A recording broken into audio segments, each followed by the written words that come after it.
പടം കണ്ടോ?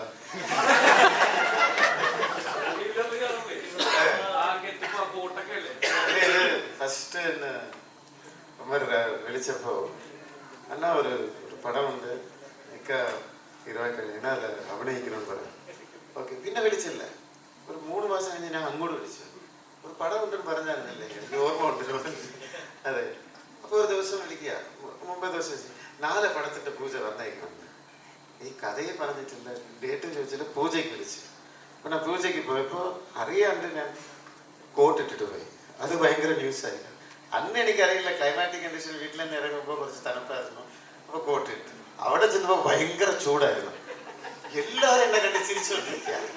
പക്ഷേ നമ്മുടെ ഡയറക്ടർ ഒമർ മാത്രം വേറെ വിഷയമല്ല. ഇതാണ് കഥാപാത്രം. അത് കഴിഞ്ഞിട്ട്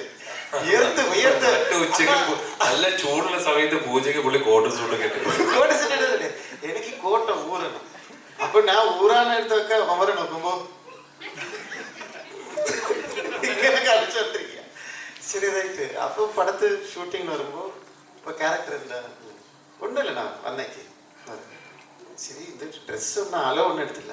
അന്ന அந்த கோட் ഇട്ടില്ല, அந்த കോട്ട് വേറെന്താ ചെയിന് മോതിരം അന്നെനിക്കില്ല എന്തൊക്കെ ഉണ്ടോ ഇല്ല. എന്റെ കഥ നിങ്ങൾ തന്നെയാണ് നിങ്ങളുടെ കഥ. ആക്ച്വലി പുള്ളി വിചാരിച്ചത് ഇതിന്റെ ലോഞ്ച് 5 സ്റ്റാർ ഹോട്ടൽ സത്യം ഇൻഡോർ അരക്കി വെച്ചിട്ട് അതല്ല വന്നത്. ഭയങ്കര ബിൽഡപ്പാ വന്നിട്ട് ഞാൻ മാത്രം വിയർത്ത്.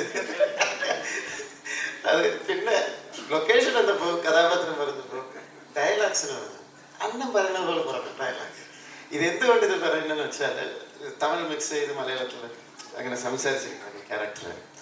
പക്ഷെ ഞാൻ ഡബിങ് പോയപ്പോഴാണ് മനസ്സിലാക്കിയത് ഭയങ്കര രസകരമായിട്ടുണ്ട്. ചെറിയ പോർഷനായാലും ഗസ്റ്റ് അപ്പിയറൻസ് ആയാലും ഒരു പടത്തിലെ ഫുട്ടേജ് അല്ല, നമ്മൾ എവിടെയാണ് നിൽക്കുന്നത്, ആ പടത്തിലെ ഏത് സ്ഥലത്താണ് നമ്മൾ നിൽക്കുന്നത്. അത് വെച്ച് നോക്കുമ്പോൾ എൻ്റെതായിട്ട് ഒരു കഥാപാത്രത്തിൽ കൊണ്ടുവന്ന് അതൊക്കെ എന്താ പറയുക ഒരു ഫ്രീഡം കൊടുത്ത് നിങ്ങൾ പറയുന്ന രീതിയിൽ പറഞ്ഞു അങ്ങനെ അഭിനയിച്ച ഒരു ക്യാരക്ടറാണ്. നന്നായി വന്നിട്ടുണ്ട്. ബാലേട്ടിലെ ലെമൺ ടീ ബന്ധം ഇപ്പോഴുണ്ട്. ബാലേട്ടിലെ ലെമൺ ടീ, ലെമൺ അങ്ങനെയുള്ള കഥകൾ അന്ന് ശേഷം ഉണ്ടായിരുന്ന ആരെ സഹായ കാര്യങ്ങൾ അങ്ങനെ അതിപ്പോഴും ഉണ്ടോ? ഈ ബാഡ് ബോസിന് ശേഷം അങ്ങനത്തെ കഥകൾ വരുമോ? ഇതിലോ പുതിയ കഥകളുണ്ടോ? വരുമോ? ഇല്ലില്ല. അത് ഇനി ഒരു പടം പ്രൊഡ്യൂസ് ചെയ്യാൻ പോകുന്നുണ്ട്. അപ്പൊ ഈ അടുത്ത പടത്തിൽ നമ്മൾ വേണമെന്നുണ്ടെങ്കിൽ ഇതുപോലുള്ള കഥകൾ പറയാൻ പാടില്ല എന്നുള്ളൊരു എഗ്രിമെന്റ് ഉണ്ട്. അതുകൊണ്ട് പുതിയ കഥകളൊന്നുമില്ല. പക്ഷെ ഞാൻ പറഞ്ഞല്ലോ, ഇതൊരു ബെൽറ്റ് ആയിരിക്കും. അപ്പൊ ആ ബെൽറ്റ് ആയിരിക്കും. ആ ഒരു ഡയലോഗ് കാരണം പുള്ളി അതിന് മുമ്പുള്ള ടിനിറ്റാവും ഫ്യൂ മൊമെന്റ്സ് ലേറ്ററിന് അതിന് ശേഷമുള്ള ടിനിറ്റാവുടെ ലൈഫ് എടുത്തു. പുള്ളി പുതിയ വീട് വെച്ച് വേറെ സ്റ്റേറ്റിലെ ചിന്ന വീടൊക്കെ വെച്ചിരിക്കുന്നു. അതൊക്കെ ഒരു കമ്മിറ്റി നടന്നുകൊണ്ടിരിക്കുന്നു.